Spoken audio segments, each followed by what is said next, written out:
estamos aqui com esses, vamos dizer assim, né, convidados especiais, como a Janine falou, né? E vamos debater então, inicialmente, sobre o assunto do empreendedorismo e varejo, né? A Janine já apresentou todos os nossos convidados, né? Então já vamos direto para a pergunta, e uma pergunta um pouco mais genérica, e depois a gente vai conversando sobre a questão que deve. Esse tema a gente poderia ficar conversando aqui com os nossos ouvintes o dia inteiro, né? Enfim, mas eu vou perguntar para todos, então vamos fazer uma primeira rodada no sentido que vocês consideram importante, né? Na questão de o que fazer do empreender na questão do varejo, como é o nosso tema principal. Depois a gente vai adentrando em situações e discutindo, né, outras coisas do elemento do empreendedorismo, né? Se vocês me permitem, né, começar com a representação feminina, né? Claro. Pode ser, por questão não nenhuma uma questão, mas como você representa o lado feminino, começamos com você. Um bom dia. Então, qual é a sua resposta a esse questionamento, né? Como empreender no varejo, né? Bom dia, obrigado pelo convite de estar aqui participando dessa banca, como tu disse, tão importante, das pessoas que pensam, fazem e gostariam de ver Santa Maria bem adiante, não só o varejo, mas em todas as áreas. Né? Acredito que o empreendedorismo hoje está disseminado em todas as áreas, e no varejo não deixa de ser super importante, porque o que é o empreender? É tomar decisões, é enxergar soluções, enxergar caminhos, ter visões que possam transformar isso em benefício da sua empresa, em benefício da sua cidade e do seu país. Eu acho que isso é muito importante, as pessoas terem essa visão que é possível fazer, é possível e tem que ser feito. Tem que ser um empreendedor, tem que ser feita uma inovação, tem que ser buscadas soluções. E essas soluções estão por aí, né? Eu acho que as inteligências estão por aí e todos ganham com isso. Como eu falei, ganha a sua empresa, ganha a sua cidade e ganha o país por si só. Então, hoje não tem como não se trabalhar com esse tema e não ter decisões sobre isso, não ter atitudes que levam à transformação do dia a dia em algo mais rápido, em soluções inteligentes, mais rápidas e que transformam isso em benefício, né? Eu acrescento, né, e aí a gente já começa a debater, né, um pouco mais sobre esse tema, o que a gente precisa fazer de fato para gerar uma cultura mais empreendedora no nosso meio, né? O que vocês dariam, vamos dizer, de dicas, informações, né? Resposta a isso, né? Pode ser, Andrei, tu já dar um depoimento? Bom dia aos debatedores, bom dia Alexandre, meu amigo. Também queria agradecer o convite da TV Santa Maria por participar, né? A pessoa do André, a pessoa da Thaís, que é quem coordena toda a equipe aqui da TV. Essa bela cobertura, né? Eu acho que uma cobertura louvável das eleições, é legal, né? Focado no local. Empreendedorismo, né? Essa é a pauta, empreendedorismo e inovação. Pois é, eu acho que quando a gente fala em empreendedorismo, a gente fala de vocação, né?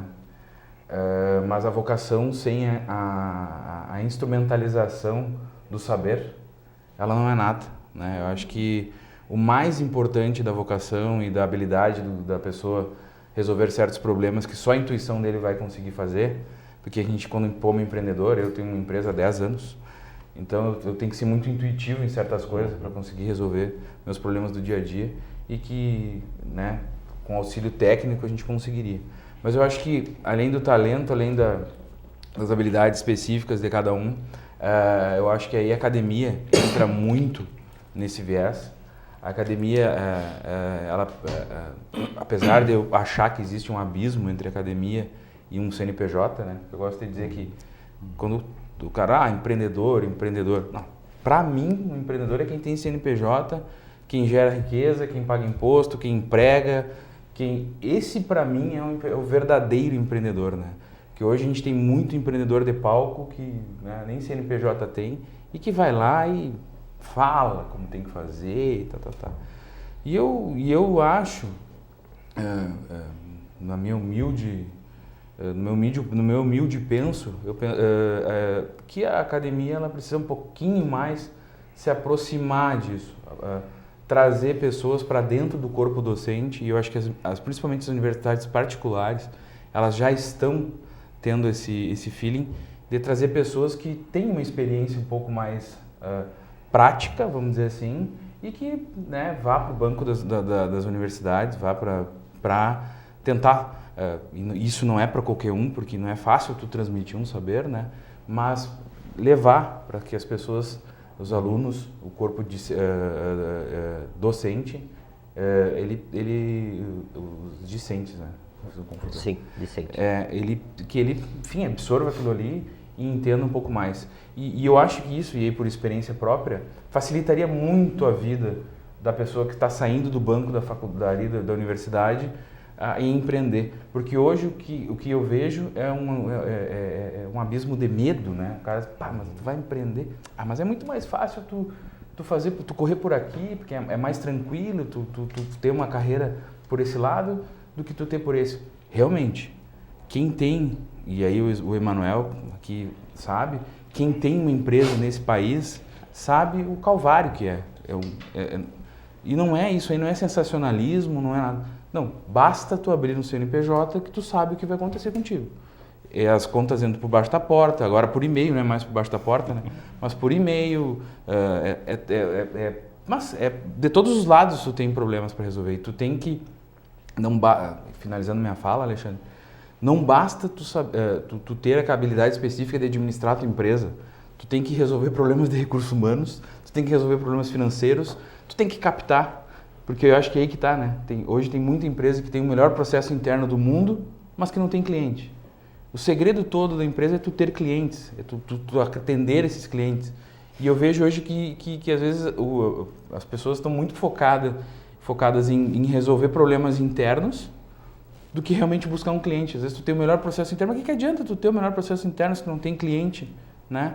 É a mesma coisa, a gente, acho que a Nilza trabalha no parque tecnológico, né? A mesma coisa que um parque tecnológico não tem empresas incubadas, então não tem por que existir um parque tecnológico sem ter empresa. É a mesma coisa que uma empresa, não tem por que uma empresa existir sem clientes. Então eu acho que isso às vezes falta um pouco do foco das pessoas entenderem isso, né? Muito bem, André. Já passo a palavra direto para o Fabrício, porque temos a questão, já estamos ampliando a importância ou não da universidade na questão do empreender, né? Sim. O que fazer nessa questão, né? Eu acho que todos nós aqui concordamos que a universidade é muito bom do ponto de vista científico, né? Isso que tem que ser, é um saber que tem que ser perpetuado dentro da universidade, né? Mas a gente vê essa falta de a universidade, e aí por parte também do corpo docente, da instituição como um todo, pensar em propostas, né, que ensinem, né, o empreendedorismo, ou o que for, o estado da arte, do que for da questão dessa, eu vou chamar ciências, mas dessa cultura empreendedora, né? Então, como resolver isso, Fabrício? Tu que é do meio acadêmico, né? Sim. E de uma universidade particular, que o André Sim. ainda tocou, que poderia ter uma facilitação nisso, mas como resolver isso, né? Bom dia a todos, muito obrigado pelo convite, é muito legal poder estar participando aqui e compartilhar um pouco desse pensamento também. Principalmente eu que trabalho com empreendedorismo, né? Acho que todos aqui têm algum vínculo, sou empreendedor também, e eu acho que tudo que se falou aqui é muito pertinente. Eu parto do seguinte princípio, né? E eu acho que o termo que tu usou é o mais adequado, porque é a cultura empreendedora, né? A universidade faz parte disso, mas para a gente criar uma cultura empreendedora, a gente precisa ter uma educação empreendedora e isso vem da base, né? Uma cultura empreendedora é o que pode transformar tudo aquilo que a gente está fazendo. A universidade ela é quase a linha final da montagem, vamos dizer assim, né? Eu penso que essa questão do ensino do empreendedorismo, Na universidade pode sim ter uma dinâmica maior, né? Quando falasse em varejo Santa Maria, uma das coisas mais importantes do empreendedorismo, acho que é a base do empreendedor, é identificar oportunidades, né? Então, nós temos aqui no setor de varejo um dos principais componentes do PIB de Santa Maria. Então, eu acho que é onde a gente tem muita oportunidade para se empreender. Santa Maria está buscando outros viés também de empreendedorismo, tem muitos movimentos aqui na parte de tecnologia, que eu acho que também é uma possibilidade grande para se investir, para se buscar oportunidades de negócio. Mas eu gostaria de falar então, respondendo ou tentando trazer alguma na linha que o senhor comentou, eu acho que é o ensino empreendedor. Para se formar uma cultura empreendedora tem que ser na base, né? O nosso Prêmio Nobel da Paz aí de 2006, ele diz que o sistema de ensino, ele não forma empreendedores, ele forma empregados. O sistema de ensino, como um todo, ele faz uma crítica muito dura ao sistema de ensino no mundo todo, né? E a gente vê exemplos na nossa vida diária de muitos empreendedores de sucesso que sequer terminaram uma universidade. E nós nos perguntamos muito por que disso? Por que quem quer empreender às vezes não busca o conhecimento para empreender, né? Ele é mais levado pela sua iniciativa, pela sua intuição, pelo seu feeling, né? E ele vai e assume esse risco. E as pessoas que vão buscar o conhecimento vão buscar algo mais seguro, mais estruturado. Então eu acho que isso vem realmente de uma cultura empreendedora. Então a gente precisa começar a trabalhar não só na universidade, né? Existem movimentos muito interessantes que estão sendo feitos nas universidades, núcleos de empreendedorismo, prática empreendedora. Eu acho que todas as universidades, as faculdades estão buscando, de certa forma, fomentar o espírito empreendedor dos seus alunos, né? Mas eles precisam chegar na universidade com a vontade de empreender. Aí o trabalho eu vejo isso em dois momentos: um trabalho de curto e médio prazo, que seria políticas de incentivo, tanto no meio acadêmico como políticas públicas de incentivo ao empreendedorismo para quem quer empreender em todas as áreas, em todos os segmentos. E eu vejo um projeto de longo prazo que é o ensino do empreendedorismo no ensino de base. Começar lá no ensino fundamental, no ensino médio, trabalhar as atitudes empreendedoras, trabalhar o comportamento empreendedor, trabalhar o espírito empreendedor. O espírito empreendedor nessas pessoas. Pois é, então vamos perguntar agora para o Manuel. A tua formação tem esse espírito empreendedor? Graças a Deus. Que bom dia, Alexandre. Bom dia aos colegas. Eu, nesse ramo empreendedor, palavra empreendedor, né? Até eu estava dando uma olhadinha antes nos nossos nomes na chamada ali, estava como empresário. Eu acho que eu fui um pouco um caso atípico. Eu, com 15 anos, meu pai me emancipou para que eu pudesse abrir minha primeira empresa. E com 16 anos eu já tinha 2 funcionários, né? Então, venho de família italiana, então geralmente a família italiana ela é do comércio, da venda, negócios, né? E hoje, depois de quase 12 anos aí que se passou esse período, 13 anos, hoje eu posso dizer que a minha profissão é empresário. Tem uma diferença entre empreendedor e empresário. Meu pai era empreendedor.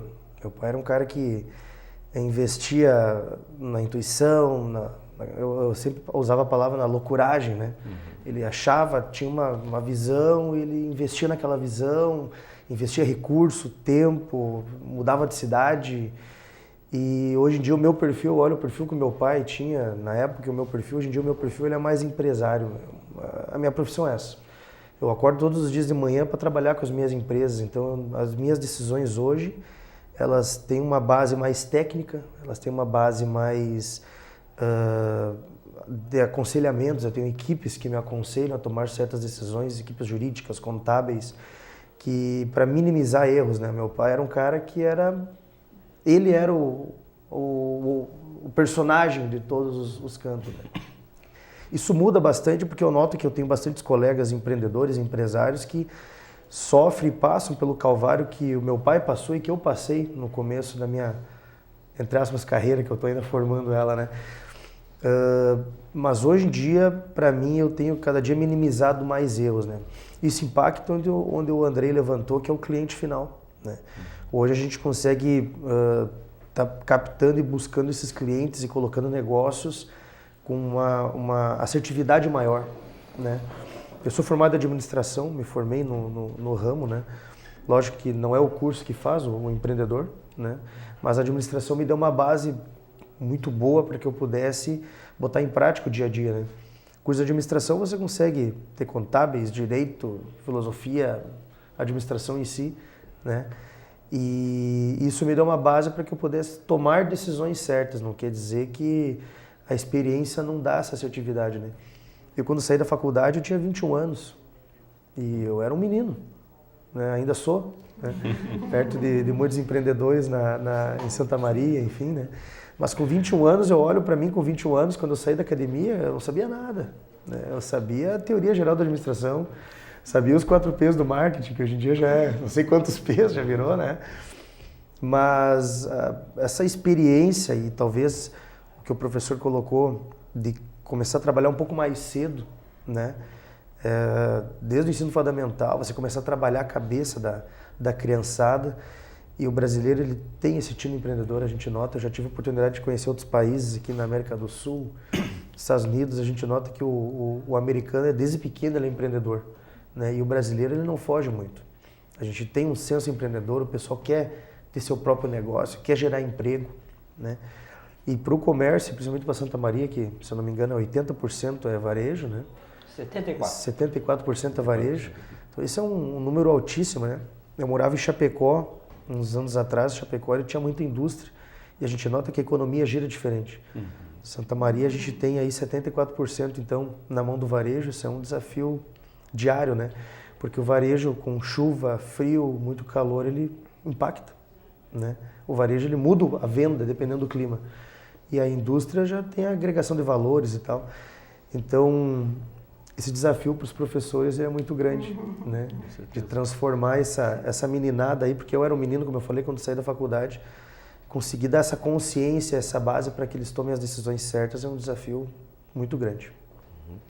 Pois é, fizemos uma primeira rodada, já passo imediatamente para a Nilza de novo, um questionamento importante, saindo um pouco do foco da universidade.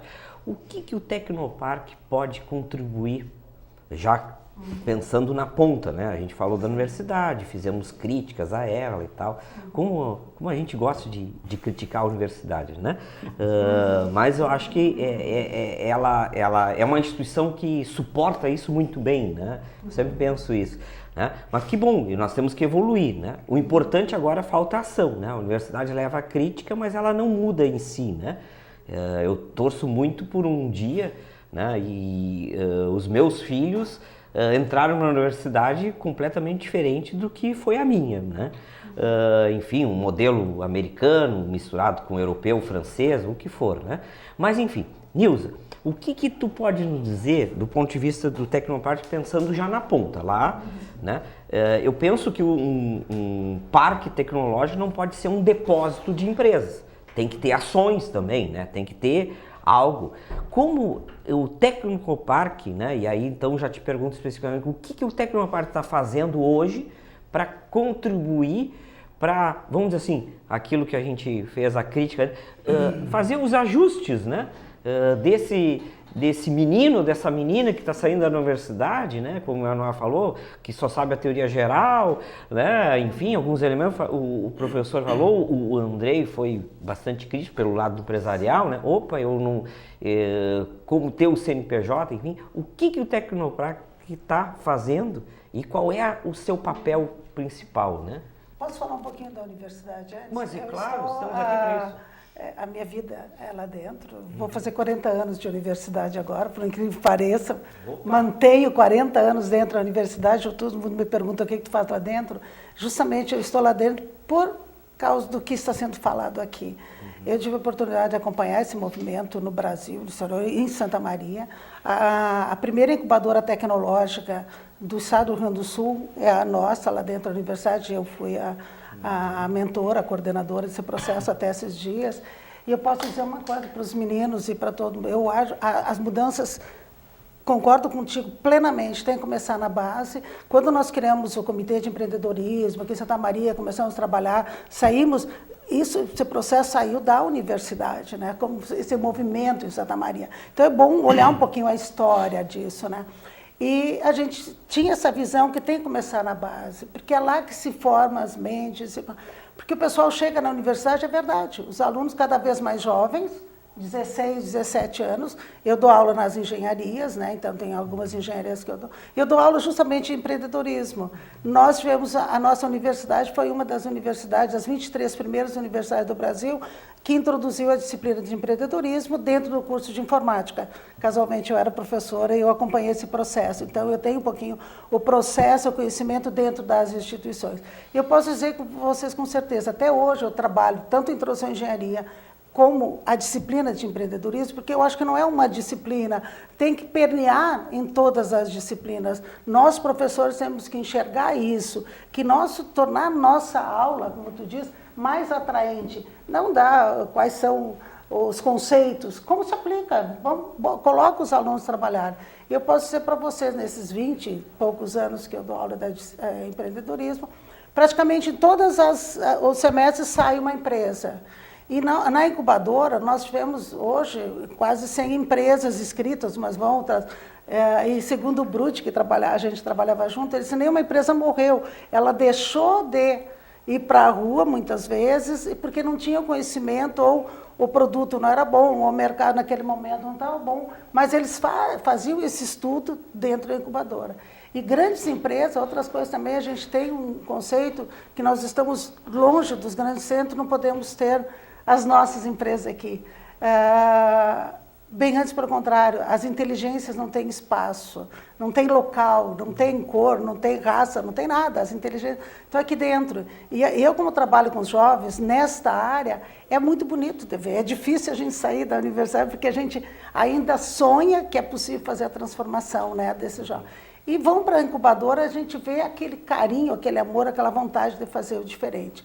Poderia ser mais? Sim. Poderia ser muito mais? Sim. Mais professores engajados? Tem toda a razão? Sim. Porque não é tão fácil provocar se tu provoca um jovem, eles são muito rápidos, eles são muito inteligentes. Então, eles vão atrás de ti, buscam a cobrança, tu trabalha. Isso é mais fácil dar uma disciplina de circuitos elétricos do que dar empreendedorismo, porque é uma coisa ou outra, né? Mas eu vejo que já houve um aumento da percepção dentro da própria universidade, já aumentou bastante. Nós temos a Agitec, está fazendo um trabalho maravilhoso, nós tínhamos naquela época, era a incubadora, um momento lá dentro da universidade, pós-incubação, que era o Centro de Inovações, e depois se tornou a Agitec, né? E depois o Parque Tecnológico, né? Porque a empresa não tem que ficar lá dentro da universidade a vida inteira. Ela tem que ir para a rua, a empresa tem que estar gerando emprego, gerando riqueza, né? Riqueza. Então, mas tem que estar próximo, e se ela tem esse link com a universidade, como eu disse, é muito melhor, porque lá dentro tem também as inteligências, tem os conhecimentos, por mais que estejam seccionados, mas se o cara é empreendedor, ele consegue identificar. E eu acho, graças a Deus, eu vejo isso depois de 20 e tantos anos, a universidade se abrindo muito mais. Não só no discurso, mas de fato, né? Não é fácil quebrar esse... Antes nem a lei permitia. Foi uma briga criar a incubadora dentro de uma universidade pública 20 e poucos anos atrás.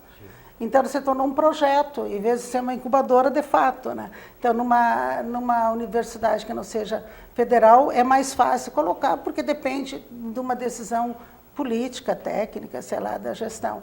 Mas hoje isso está acontecendo. E grandes empresas que surgiram dentro de Santa Maria, na área tecnológica, estão no mundo, né? Vale do Silício, sendo premiadas, as últimas, nós temos a Delivery, que está no Brasil inteiro, que saiu da incubadora, numa brincadeirinha de aula quase, né? Faz um plano de negócio, sai. A de Jogos, que está lá dentro também. Primeiro jogo do óculos Samsung 3D foi uma empresa dentro de uma incubadora, uma sala menor do que essa aqui. Então, as inteligências estão ali dentro. Em relação ao varejo, há uns 20 anos atrás, eu me lembro que eu tive uma reunião aqui em Santa Maria, né?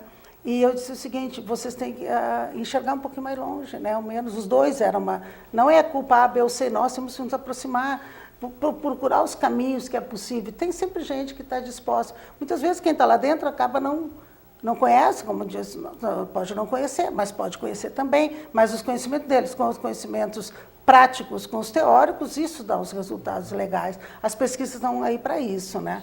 E, então, isso é possível. E com isso, então, volto para o parque, a sua pergunta, desculpe, mas eu acho que isso é um tema muito importante, que eu gosto muito, e teria histórias para contar, muitas aí dentro, de sucesso das pessoas que acreditaram, né? O parque veio para dar essa continuação desses processos, né? Ele está localizado, porque nós optamos em fazer o parque dentro do Distrito Industrial. O Distrito Industrial tinha aquele monte de empresas lá dentro, né? Umas mais, outras menos. Nós temos empresas fantásticas lá dentro, mas um pouco separado. Então, a ideia de botar o parque lá dentro, também não foi fácil tirar dinheiro da universidade para construir um parque dentro da cidade. Porque O orçamento, vamos dizer assim, o incentivo financeiro do parque surgiu de verba da universidade, prefeitura? Eu estava falando, nós temos 2 prédios. Um é o prédio 1, que está hoje totalmente habitado, foi com recurso, emenda e bancada, veio via universidade, federal, então. MCT, Ministério de Ciência e Tecnologia, Universidade, né? Tá. E aí a gente optou para construir aqui fora. Era para construir lá dentro da universidade, porque o recurso era de lá. E casualmente era eu que coordenava esse processo, né? A gente construiu ali fora por quê? Para mexer com a molécula do distrito das empresas. E hoje a gente consegue ver que há uma aproximação das próprias empresas e consegue se trabalhar. Nós tivemos dentro também, colocando junto à GESM, né? A DESM, melhor dizer, um pensamento maior para a cidade, né? Então, não é os órgãos, é as pessoas que estão lá dentro que têm que se dedicar, senão não adianta criar mais uma estrutura ou não. Então, o parque veio para complementar essas empresas que saem de lá dentro ou não, porque as empresas não precisam vir da universidade. Quem quer, sai, os editais está constantemente aberto, desculpe, principalmente quando tem vaga, hoje nós não temos, mas vai liberar o segundo prédio. Esse segundo prédio, então, vai abrir mais uns espaços, né? Era para as empresas estarem dentro ali do sistema, do ecossistema, as universidades fazendo parte lá dentro, fazem parte do Conselho Superior, e a prefeitura faz parte, porque ela tem que estar dentro, o município tem que saber o que está acontecendo. Inclusive, o segundo prédio é recursos da prefeitura, vindo do Banco Mundial, prefeitura e parque. Então, no momento, se estava esse movimento em Santa Maria, o prefeito, os secretários, né, acharam importante colocar lá dentro esse recurso, muito bem aplicado, porque o parque tem seu papel fundamental até hoje, principalmente educativo. Nós temos 23 empresas lá dentro, não é uma ou duas. São recolhendo bons impostos também para a cidade. Eu acho que é isso que a gente vê. Empresa é dinheiro, eu posso fazer discurso, professora, eu tenho meu salário lá no final do mês.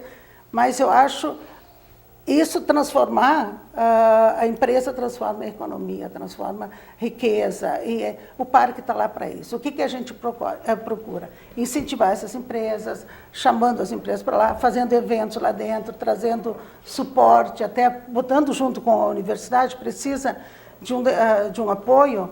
Que tipo de apoio? Então, nós temos esses links, né? Tem recursos para isso? Recursos para isso, temos esses links. Temos muitas coisas acontecendo, a gente traz lá dentro. Tem os APLs, que estão lá dentro da defesa, que está chegando em Santa Maria, é situado lá dentro.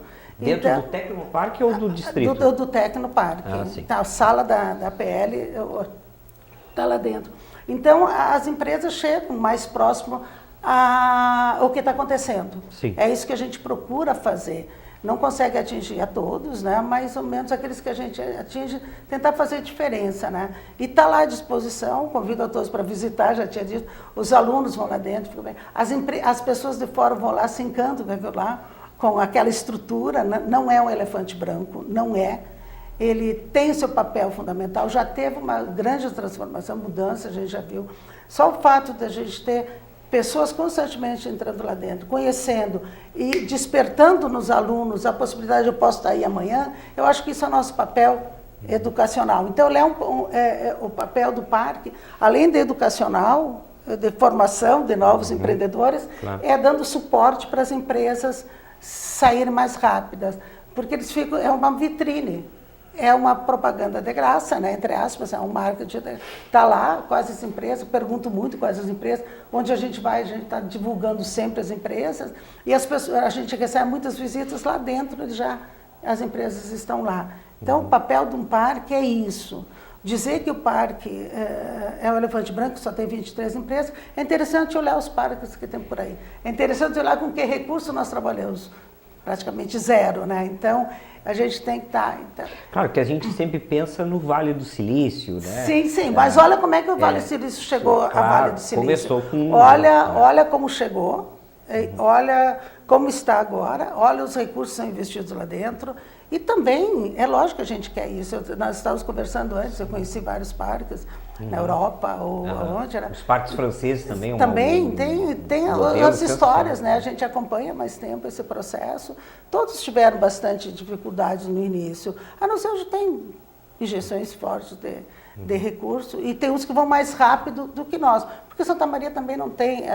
Agora ela está enxergando esse, que é um caminho bastante das inteligências, das empresas, os empresários, eu sei o que eles padecem, né, aqui também, eu sei que é difícil, mas a cada dia a própria lei da inovação já está ajudando. Agora, semana que vem tem uma reunião segunda-feira para reestruturar a lei da inovação, então a gente está... Tem pessoas pensando Santa Maria, eu acho que isso é interessante, as pessoas pensarem, trabalharem em conjunto para a gente chegar mais rápido aos resultados. Muito bem, Deus. Fala.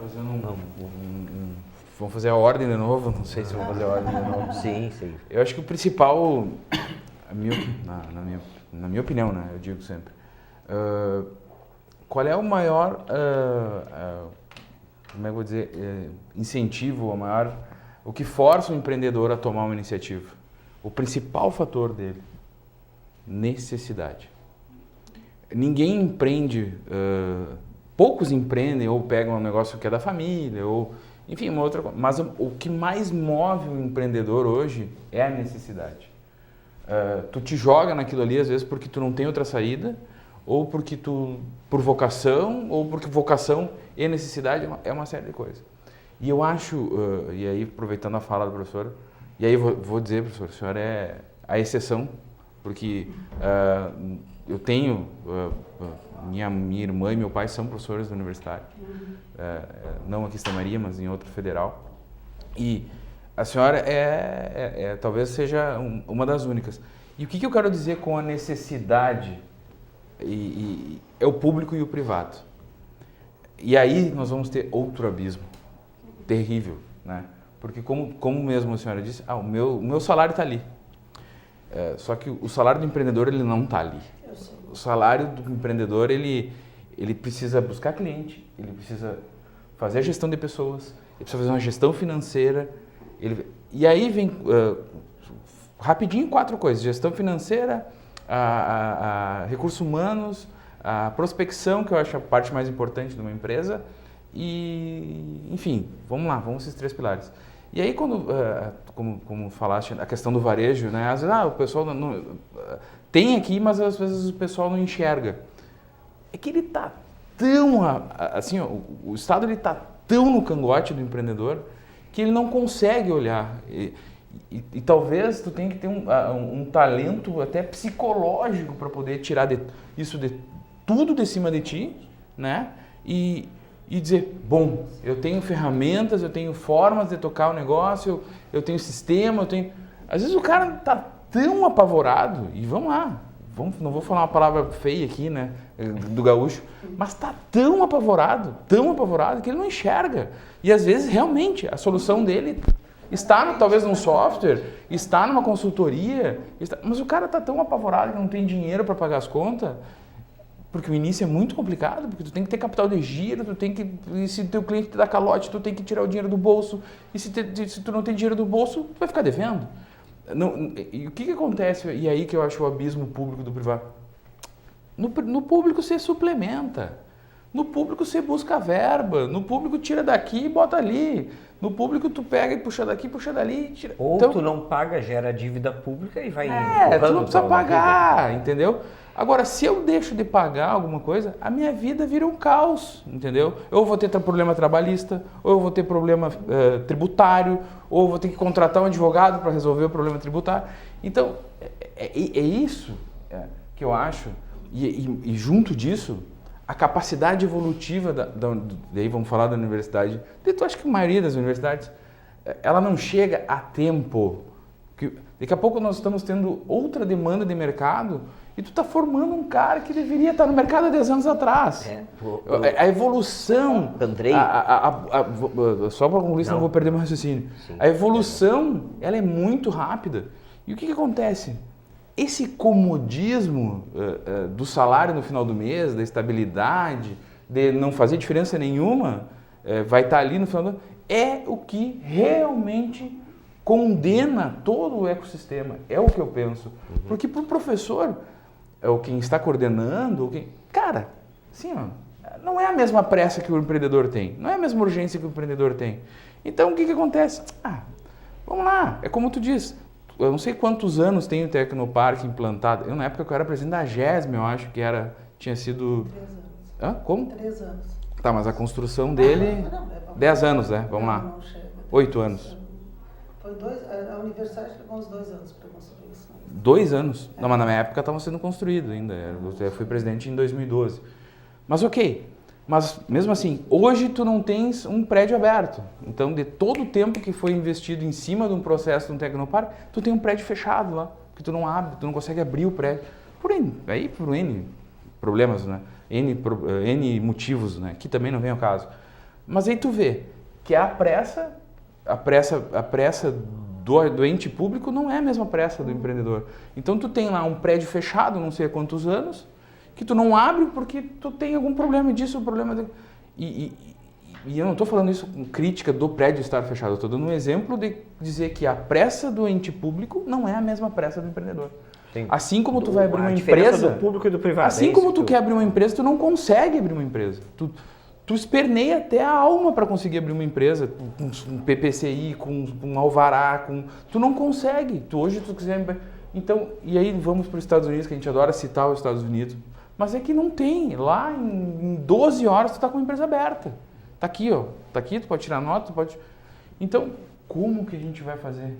Como que a gente vai mudar isso? Se tu olha, para quem te auxilia, que é a questão, vamos lá, a questão técnica da universidade, ela não tem pressa.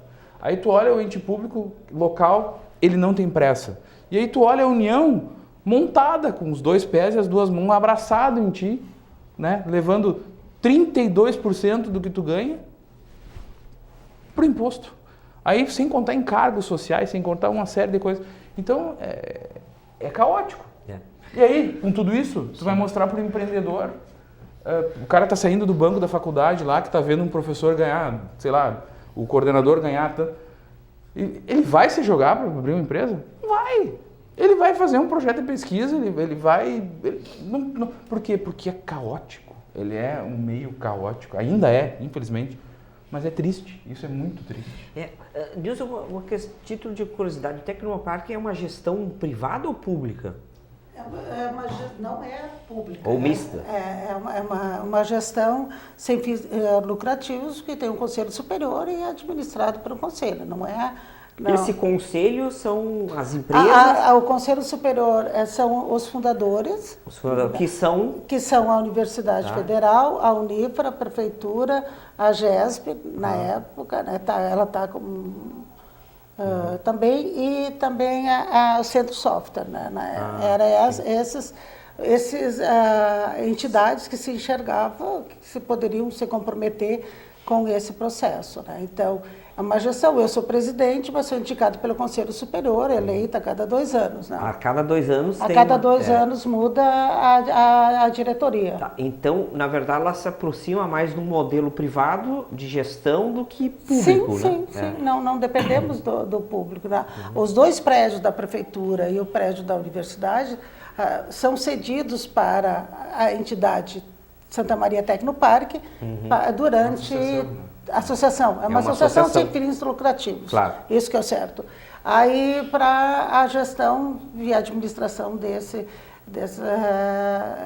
ambiente, né? Que tem o prédio que é da universidade e outro da prefeitura, como eu Tá, falei antes. e aí né? hoje os recursos para manter isso, fazer curso de empreendedorismo, incentivar, vem da onde? Até o ano passado, nós tínhamos, dentro da Lei da Inovação, que foi criada por esse grupo de pessoas, nós tínhamos, a prefeitura colocava um valor X. Este ano não colocou, então nós estamos nos mantendo, porque nós temos, são todos trabalhos de graça, que eu vou dizer, nós não somos remunerados, ninguém é remunerado. Nós temos uma secretária, uma pessoa que faz tudo que é remunerada e uma pessoa que é responsável pela limpeza.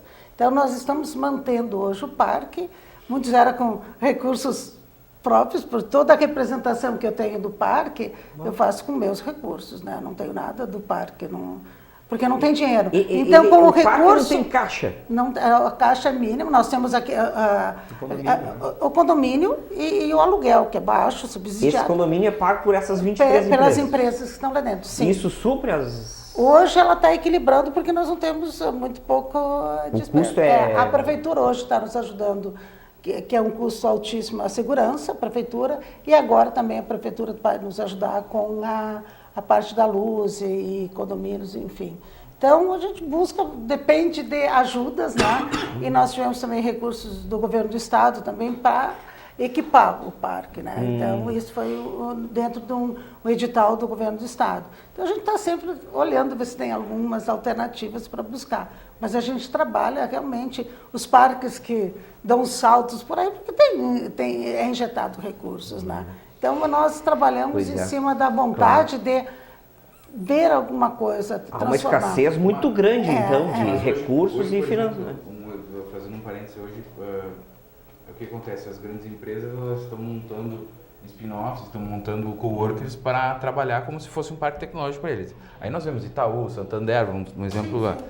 São Paulo, os caras montaram um monte de startup e os caras trabalham em prol do banco, enfim.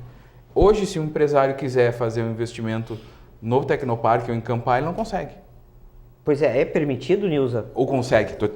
Exemplo, fazer um investidor. Sim, dentro de um contrato para ver, porque tu não vai fazer um investimento, pode fazer uma doação. Ou tu faz um investimento, que não é uma doação, né? É um investimento, dentro de um contrato, nós podemos assinar contrato com empresas. A empresa vai lá, diz, vou aportar tal recurso, vou ficar sócio de X empresas. Nós temos, isso depende se as empresas querem entrar nesse processo. Claro. Sim. E, inclusive, nós temos espaços lá, os espaços que nós temos, a área é muito maior do que aquela área construída. E essa área é possível também, a gente sempre diz, olha, tu queres construir lá, constrói dentro da nossa área, a área do Tecnoparque, a área é do Tecnoparque. Né? Isso passada pela... ainda quando nós fomos para lá, o Distrito Industrial ainda era do governo do estado, aí passou para Santa Maria, o município, e o município fez aquela cedência, aquela área que nós temos lá.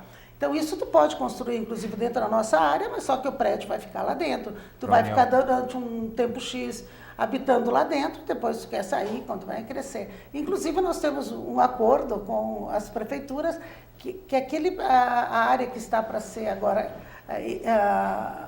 incluída na área do distrito que é em frente ao Tecnoparque, vai ficar, em princípio, lá, stand-by, para as empresas que saíram do Tecnoparque, que os espaços são pequenos, e para frente, porque a gente enxerga isso aí, a gente enxerga o que a gente enxergava, o pessoal, as empresas que estão hoje dentro dos distritos industriais tivessem o seu P&D lá dentro, ou tivessem, porque os espaços são pequenos, não é uma grande indústria, não vai lá dentro, mas está lá na frente, o P&D é aqui dentro. Então, essa aproximação, porque nós temos aproximação com as universidades, a gente pode fazer essa interface. Eu sei que é difícil, a universidade tem a função dela também, né, que é formar pessoas, né? Claro que ela poderia trabalhar bem mais nessa área e está trabalhando também, mas são funções.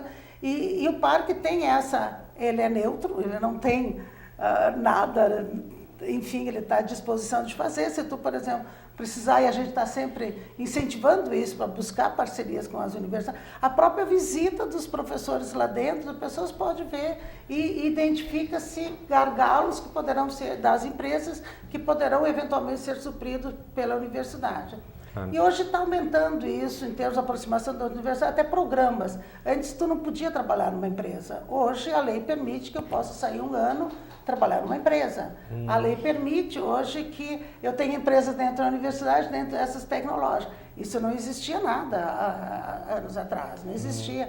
Inclusive tem bolsas hoje, tem bolsas específicas para mestrandos que querem trabalhar dentro das empresas. Tem um novo Que é o projeto. mestrado profissionalizante. É, né? o mestrado, e agora está fazendo mestrado nem profissionalizante, o CNPq, é um mestrado profissional, empresarial, que ele diz o seguinte, o aluno que quer fazer o mestrado dentro da universidade e ele quer desenvolver um trabalho com a empresa, todo aluno que vai fazer esse mestrado tem que ter parceria com a empresa, tentar resolver ou buscar uma solução, buscar uma solução para uma demanda da empresa. E o próprio CNPq paga a bolsa para isso. Então, hoje, está mudando a política. Mestrado e extensão, tipo assim. É um mestrado. Ele tem que ter parceria, sim, falando com extensão. Ou seja, tu pega uma empresa, a empresa X, a empresa X está com problema lá, exemplo de, vamos dizer, fluxo de caixa. Sim. E aí esse vai ser teu problema de pesquisa, e aí tu resolve. Ele vai para dentro da empresa, E faz ele- a academia lá, faz as disciplinas lá dentro e faz o desenvolvimento da sua empresa aqui dentro. Hoje, a universidade... Não é a ideia, então, não é mais aquela questão Acadêmico, não, acadêmica de não, virar um não, artigo não. científico, com Tem- todo respeito. Sim. Já escrevi muitos artigos científicos, tenho, enfim. Eu tenho Mas, É guardadinho, né? mas é aquilo. Eu guardadinho na tenho prateleira. minhas críticas sérias em relação sim, a isso também. Eu Concordo com você. Eu sempre Tá na brinco. prateleira. Tá limpinho ou não? Não, na verdade, há uns 10 anos atrás eu escrevi um artigo que foi ainda do meu TFG, o TCC final de TCC. graduação. Tá? E isso virou um artigo. Esse artigo foi publicado numa revista e tal. Um belo dia no meu e-mail, eu fiquei super feliz, né? Porque ele não estava lá escondido na prateleira nem no livro. No tempo que ainda era revista impressa, né? De digitalizar, pelo menos, Exatamente. agora, de botar na prateleira. Eu recebi um e-mail de um cidadão que estava fazendo uma tese de doutorado fora do país que leu o meu artigo. Leu o meu artigo. E queria mais informações. Aí eu disse, pô, pelo menos um. Entendeu? Porque isso quando tu fala isso, Nilza, e aí a gente eu volta acho no nosso o fim assunto, do o que cara. fazer para empreender, fico louco. nós temos que ter louco a ideia de... Eu respeito muito a ciência, eu tenho um caráter também científico, eu, Alexandre Reis, tá? Mas, para a questão do empreender, nós precisamos esse tipo de situação que tu está falando. Ou seja, eu tenho um problema empresarial. A Nilza é uma heroína. Né? Claro, né? Vamos resolver. Então, que bom. E isso que tu está falando é uma notícia muito importante. Isso é, inclusive o presidente do CNPq hoje, é meu amigo há bastante tempo, né? Ele esteve em Santa Maria, a gente trouxe, e ele provocou esse doutorado, né? Tem na ABC, agora era para a gente estar criando em Santa Maria. Tá começando. É um começo. Quantos anos tem a universidade? Quantos anos tem a A universidade? nossa, 60. Tem universidades do Brasil que tem 110 anos, 120. Então, né? Aí eu tu acho, vai jogar eu uma lei. acho... Tá, vamos lá, tu fez um adendo, eu imagino que seja um adendo da lei, né? Eu não entendo nada de legislação, mas isso que foi criado, mestrado Profissionalizando, profissional, tem mais tempo atrás. Sim. Quanto tempo? O profissional, acho Não, profissional, acho que tem uns já 10 quase, anos. tem mais de 10 anos, porque a vamos gente dizer, fez o vamos primeiro, Tá, mas esse a aí que eu engenharia vejo de que é produção mais- a gente fez o primeiro, Eu vejo que mestrado esse é mais profissional, profinco. quase 20 anos. Esse que a senhora falou é mais profinco. Essa esse, ideia esse agora, recente. esse é novo. Pois é, depois esse é novo. Aí vem aquilo que isso eu penso. isso é sensacional, essa informação. A pressa da universidade ela não é a mesma pressa do Não. Mas Tu eu vê. acho, isso está faltando, acho que você complementam, né? Porque a pesquisa científica no Brasil não, dentro, não. é importante, mas também eu acho... E não pode acabar. E não A pode ciência, acabar. A ciência básica não pode. Pelo amor de Deus, nós não estamos dizendo nada ok. disso, né? Não, eu Andrei? concordo com Nem vocês. Eu tenho Precisamos disso, Eu né? concordo, Né? mas eu acho que essa parte professor, é que é tem transformar, professores- tirar de lá de dentro e botar para fora. Sim, né? no isso mundo aí. privado, O problema é né? que tem professores que se escondem atrás das pesquisas para não dar aula. É isso que eu fico... Se esconde atrás dos seus artigos. né? Exatamente. Tu tá dizendo. Então, uma coisa assim, ó, tu É que tem a que pesquisar, nossa, eu tô- Tudo bem, tu quer pesquisar, se tu a tem nossa, vocação, pesquisa. a nossa, Mas não vai dar aula. Deixa quem que subir quer dentro dar da aula. carreira Sim. depende disso. Dependia só disso. Tá errado. Eu tenho um problema. É, Sim, isso tá eu tenho um errado. problema Totalmente sério. errado. Eu estou perdendo há muito tempo por não sair essa classificação justamente por causa disso. Até o próprio Tá muito o errado. reconhecimento do doutorado. Mas isso é outro assunto. Mas Nilza, que nem o André Agora, falou. Tu foi para tu saiu, tu rompeu, tu fez uma quebra de paradigma, entendeu? Porque tu foi pro lado de dizer assim, pegar, vamos dizer assim, essa Vamos gurizada retornar isso e para a tal, sociedade, e né? vamos fazer alguma coisa. Que está pagando, né? Claro que a gente tem que respeitar aquele, aí um pouco, né, Andrei? Vamos respeitar aquele professor que ele é o pesquisador. Isso é importantíssimo. Mas aí eu acho que tem que ter uma diferenciação nisso. E sim, Tu cara, tem a vocação da pesquisa que nem emprender, tu vai ter vocação para pesquisar. Tu tem que ter dentro das universidades uma diferença. Concordo com vocês. Então é que agora é possível, a própria universidade, criou bolsas de extensão para que alunos pudessem trabalhar dentro das empresas. Tem o edital lá. E nós temos dentro da universidade, eu tenho acompanhado esses movimentos, que é bonito, que eu disse é difícil sair, né? As empresas júnior já estão trabalhando com as empresas. Então, nós temos muitas atitudes dentro do Centro de Tecnologia, onde eu conheço, né, a Bita ali dentro, né? Tem muitas ações que estão sendo feitas, graças a Deus, isso está se enxergando. Pode fazer mais? Deve se fazer mais? Sim. Deve se buscar? Sim. Deve se aproximar cada vez mais, romper eu lembro que há uns 20 anos atrás, numa café da manhã, discutindo com os empresários, aí alguém me disse, Nilson, o que tu está fazendo uma loucura, nunca vai acontecer, nunca a universidade vai se aproximar da comunidade. Eu disse, aí eu disse, aquele arco na entrada, a gente acha que entra e sai todo mundo, mas as ideias não. Há 20 anos atrás eu disse isso. Isso é bom.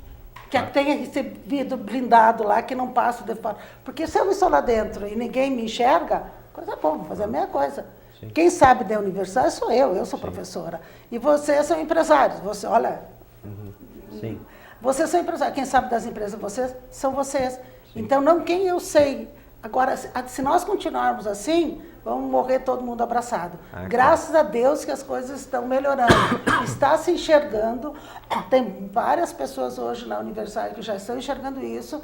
Não tantas, não são muitas. Mas isso aos poucos vai quebrando paradigmas. Quebrar paradigmas nesse sentido é difícil. Mas eu acho que tem futuro. Nós temos que acreditar que nós podemos fazer. Tem que essa aproximação para Santa Maria realmente dar um salto significativo que a gente espera. Eu vou mais longe um pouquinho, concluindo. Daqui a pouco vamos passar a palavra. Eu vou mais longe um pouquinho. Estão manipulando. Eu tenho que ser um mediador aqui. Mas eu vou mais longe. Eu acho que o sistema vai achar um meio de suprir isso, sabe? O sistema precisa achar um meio de suprir. Tu diz um equilíbrio. Não, suprir. Suprir. Porque não está sendo suprido, entendeu? Mas me permite só uma colocação. Fabrício, por favor.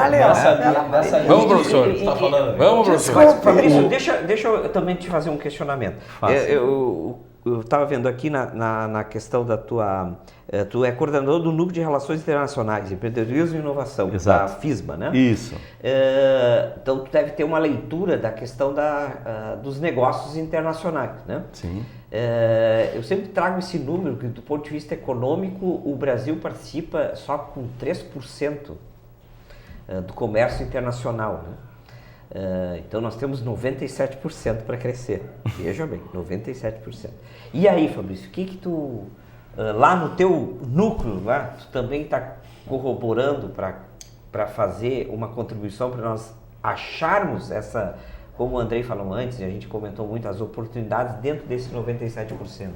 Enfim, e tudo aquilo que a gente já discutiu aqui. Eu vou só complementar o raciocínio aqui com relação ao que o Andrei estava falando, e depois eu entro na parte do núcleo, porque sim, é uma visão bem estratégica nesse sentido. Eu fiz o meu mestrado, acho que a professora também, a Nilza também fez, eu fiz o meu mestrado em Portugal. Minha irmã está lá fazendo mestrado. Ah, está fazendo lá, que legal.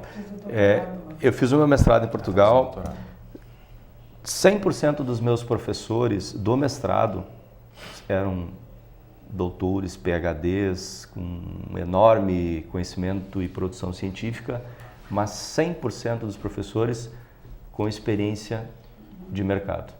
Ok, eles tinham empresa? Todos eles, ou atuando na empresa, ou já atuaram, alguns aposentados, já foram até vice-presidente de bancos, a maioria deles atuando como consultoria, atuando em empresas, trabalhando nas maiores empresas de consultoria da Europa e tudo mais. Eu vejo que nas instituições privadas aqui no Brasil ainda se torna mais fácil fazer isso, né? Não sei se talvez pela própria legislação, as públicas têm mais dificuldade de fazer isso, né? Eu E acho nós que estamos nesse caminho. o que impede, né, a questão da pública de fazer isso é o concurso E a dedicação integral. exclusiva, né? Isso. Então, o que acontece hoje? Eu posso falar pelo nosso exemplo, né? A FISMA hoje está nesse caminho. Preparar os alunos mas eu diria assim, 97%? A grande maioria dos professores hoje que trabalham conosco tem experiência profissional, tem experiência de mercado. Sim. E se não tem, o que nós estamos buscando na qualificação do quadro é isso, buscar trazer essa experiência de mercado para dentro da sala de aula. Porque eu concordo contigo, isso faz uma grande diferença na forma como a realidade é exposta para o aluno. Isso faz uma grande diferença. Eu fui motivado, eu fui inspirado por professores. Claro. Por exemplo, quando eu fiz uma especialização na Getúlio Vargas, eu fui inspirado por professores. Vendo aquelas pessoas que traziam um enorme conhecimento científico, técnico, acadêmico, mas com experiência de mercado. Atuando no mercado, atuando em consultoria, em conselho de empresas e tal. Cara, eu quero ser isso, eu quero fazer isso. Sim.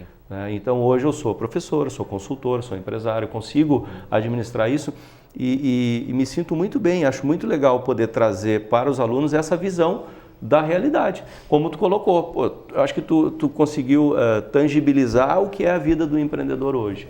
E qual é o nosso desafio hoje? Qual é o meu desafio como professor e trabalhando em empreendedorismo?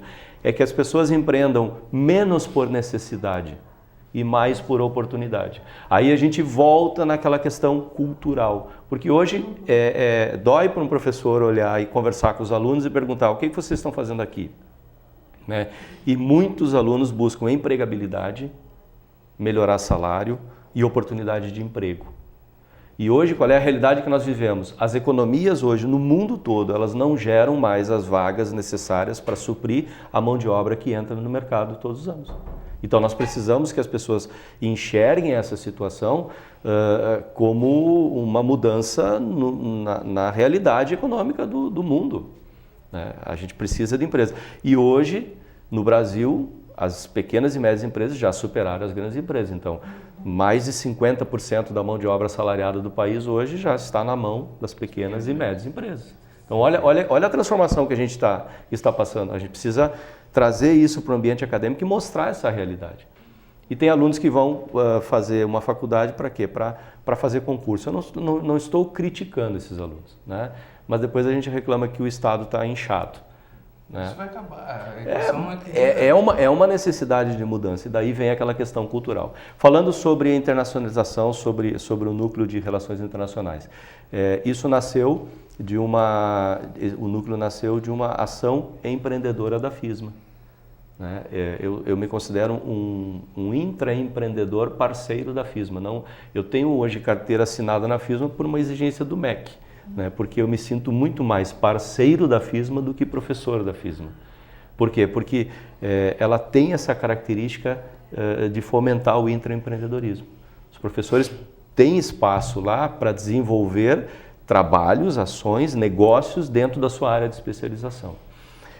Quando eu fiz o meu mestrado em Portugal, eu, como empreendedor, identifiquei uma oportunidade de negócio.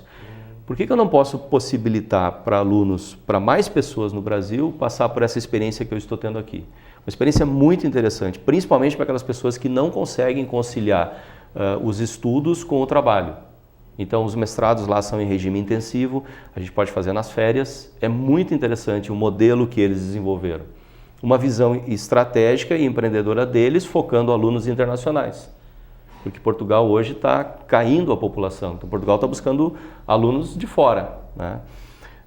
Então, a gente fez uma proposta para a FISMA de formar um protocolo, uma parceria com essa universidade, com essa instituição lá em Portugal, e para poder levar alunos para pessoas, não alunos da FISMA, qualquer pessoa. Agora, para a turma de julho, está indo gente de Brasília, do Pará, de Roraima, quer dizer, tem Brasil inteiro, a gente leva pessoas para fazer mestrado ou doutorado lá. Então, isso faz parte do processo de internacionalização da FISMA, né? E é uma possibilidade que as pessoas os empresários que queiram obter essa qualificação internacional, também tenham a oportunidade de conhecer outros mercados. Claro. Eu tive colegas, né? eu sou um exemplo disso. Eu fui lá, identifiquei uma oportunidade e hoje nós fazemos negócios, e isso não deixa de ser um negócio internacional, né? Eu tenho colegas que estão fazendo negócios na Europa em função de terem ido para lá, não só para estudar, mas já foram olhar o mercado, já foram identificar oportunidades. Eu tenho um colega de Manaus que ele hoje exporta açaí para a Europa. Né? Então, vários outros colegas que, de certa forma, ou buscaram alguma coisa, um produto ou um serviço lá para vender aqui, ou para fazer lá. E esse protocolo que nós formalizamos, por exemplo, com a universidade, ele é muito amplo. Então, até mesmo profissionais europeus podem vir prestar serviço aqui no Brasil sob demanda. Então, se alguma empresa, se algum empresário tiver alguma demanda aqui no Brasil que queira uma mão de obra, sei lá, uma expertise do pessoal, pode vir amparado por esse protocolo. Então, abre espaço aí para um comércio internacional, para um mercado internacional de serviços e tudo mais. Muito bem. Manuel, tuas considerações finais. Eu vou fazer um fechamento, né? Nós estamos quase no nosso fim, né? Como eu disse no início, né? A gente poderia ficar o dia inteiro falando sobre empreendedorismo. Com certeza. Mas acho que a gente fez uma discussão bastante crítica, alguns pontos polêmicos, né? Enfim. E então agora, para finalizar, questão de menos de um minutinho, Manuel, tu pode fazer um fechamento aí para nós, rapidamente, dessa questão do empreendedorismo, por favor. Eu acho que, mediante esse nosso debate, eu saio daqui feliz, né, sabendo dessas ações do meio público, do meio privado, das instituições de ensino em si. Saio feliz e sabendo o que tenho em Santa Maria, o que tenho na minha cidade, que eu resido hoje. Né, vou procurar e me antenar, que nem dizia meu pai, né, dentro da Universidade Federal Tecnoparque. Vou na FISMA conversar com o professor essa semana aí. O André é meu parceiro de negócios, aí eu conheço bem o pensamento dele diário. E saio feliz e agradecido ao convite, né? Agradeço a TV e vejo que a gente tem um amparo, a gente tem futuro. Santa Maria está crescendo cada dia mais, eu vejo essa cidade com muito bons olhos, escolhi ela para residir aqui, então é a cidade hoje do meu coração. E agradeço aos colegas pelo engrandecimento.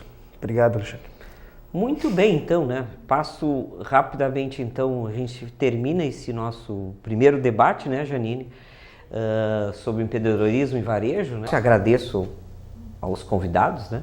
E até uma próximo encontro, oportunidade para